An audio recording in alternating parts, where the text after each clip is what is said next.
आज ही Doubtnut app download करें। Doubtnut पर होगा अब आपके सभी मैथ्स, केमिस्ट्री, फिजिक्स और बायोलॉजी डाउट्स का सफाया। बस अपने क्वेश्चन की फोटो खींचो, उसे क्रॉप करो और तुरंत वीडियो सोल्यूशन पाओ। Download now. हमारा क्वेश्चन है ए 0.01 m solution of glucose in water freezes at -0.0186 degree centigrade. A 0.01 m solution of KCl in water will freeze at temperature. तो देखो ग्लूकोज सॉल्यूशन का फ्रीजिंग पॉइंट दिया हुआ है, इस पॉइंट पे फ्रीज कर रहा है और ये सॉल्यूशन वाटर में है। तो वाटर का फ्रीजिंग पॉइंट क्या होता है? 0। तो हमने पढ़ा है depression in freezing point is directly proportional to molality. So del T F is equal to K F into M. K F क्या होता है यहाँ पे? Molal depression constant, and M क्या है? मोलालिटी। अब देखो वांट हॉफ ने एक बात बताई थी कि experimental value of colligative property differ करता है कैलकुलेटेड वैल्यू से। तो एक्सपेरिमेंटल वैल्यू यहाँ पे हमारा डेल्टा टी एफ है, is equal to van't Hoff factor into calculated value. I क्या है? Van't Hoff factor. अब देखो यहाँ से वांट ऑफ फैक्टर दिया हुआ है, तो इस किस लिए यूज किया जा रहा है? अगर हम इलेक्ट्रोलाइट का सॉल्यूशन बना रहे हैं तो क्या होगा, वहाँ पे हम जो एक्चुअल मोल ऑफ इलेक्ट्रोलाइट लेते हैं वो सॉल्यूशन में जाके इलेक्ट्रोलाइट अपने आयन में कन्वर्ट हो जाता है, जिसके कारण वो एक्चुअल मोल जो है वो चेंज हो जाता है। अगर हमने 1 मोल ऑफ ए बी एक इलेक्ट्रोलाइट है उसका लिया और ए बी इस तरह से सॉल्यूशन में जाके ए प्लस और बी माइनस में कन्वर्ट हो गया, तो नंबर ऑफ मोल कितने हो गए इसके? 2। 1 mole of A plus and 1 mole of B minus. तो ये चेंज होने के कारण ही कैलकुलेटेड वैल्यू एक्सपेरिमेंटल वैल्यू से डिफर करता है, इसलिए आई को यूज किया जाता है। तो अब देखो फॉर ग्लूकोज, यहाँ पे ग्लूकोज हमारा नॉन इलेक्ट्रोलाइट होता है क्योंकि ये ऑर्गेनिक कंपाउंड है, ये डिसोसिएट और एसोसिएट नहीं होता है सॉल्यूशन में, और इसकी मोलारिटी दी हुई है। तो देखो पहले डिप्रेशन इन फ्रीजिंग पॉइंट क्या होता है कि प्योर सॉल्वेंट का फ्रीजिंग पॉइंट ज़्यादा होता है विथ रिस्पेक्ट टू सॉल्यूशन। तो यहाँ पे T not F minus T F, T not F क्या डिनोट करता है? Freezing point of pure solvent minus freezing point of solution is equal to I into K F into molality. तो water यहाँ पे हमारा सॉल्वेंट है तो उसका फ्रीजिंग पॉइंट क्या होता है? 0 minus freezing point of solution क्या है? Minus 0.0186 is equal to I into K F into M. तो हमारा नॉन इलेक्ट्रोलाइट के लिए आई की वैल्यू 1 हो जाएगी, तो यहाँ पे 0.0186 is equal to 1 into K F into M. तो यहाँ से के एफ के लिए वैल्यू क्या आ जाएगी? 0.0186 अपॉन एम। अब देखो मोलालिटी निकालने के लिए क्या हमें निकालना होगा? Molality is equal to number of mole of solute present in 1 kg of solvent, weight of solvent in kg। तो यहाँ से देखो हमें वेट नहीं पता है, हमें मोलारिटी पता है। मोलारिटी क्या होता है? Number of mole of solute present in 1 liter of solution, volume of solution in litre. तो यहाँ से देखो क्या है कि 0.01 m का मतलब क्या हुआ?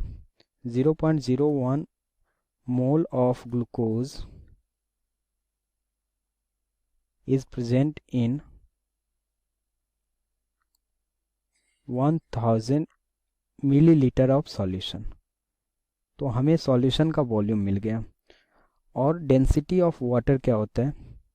1 ग्राम पर centimetre cube. Density is equal to mass upon volume.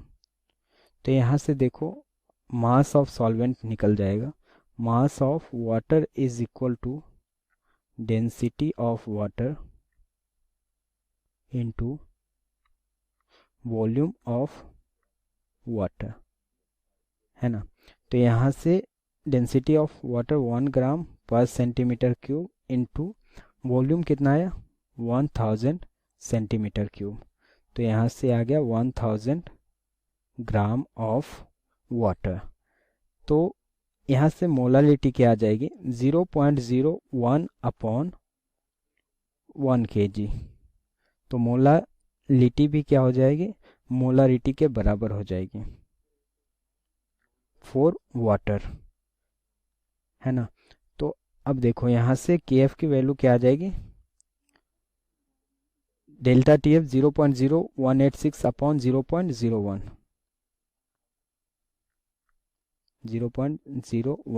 8 degree centigrade में दी हुई थी A मोल पर kg, है ना। तो यहाँ से क्या आ जाएगा KF की वैल्यू 1.86 डिग्री सेंटीग्रेड kg पर मोल, है ना। अब देखो ये वाटर के लिए मोलर डिप्रेशन कांस्टेंट की वैल्यू आई है, तो इसे इक्वेशन 1 मान लेते हैं। इसे हम यूज करेंगे अगले वाटर के सॉल्यूशन में।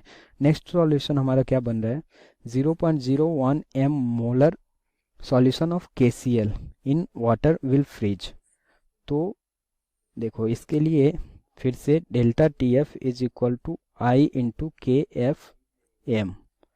तो T0F minus TF is equal to I into KFM।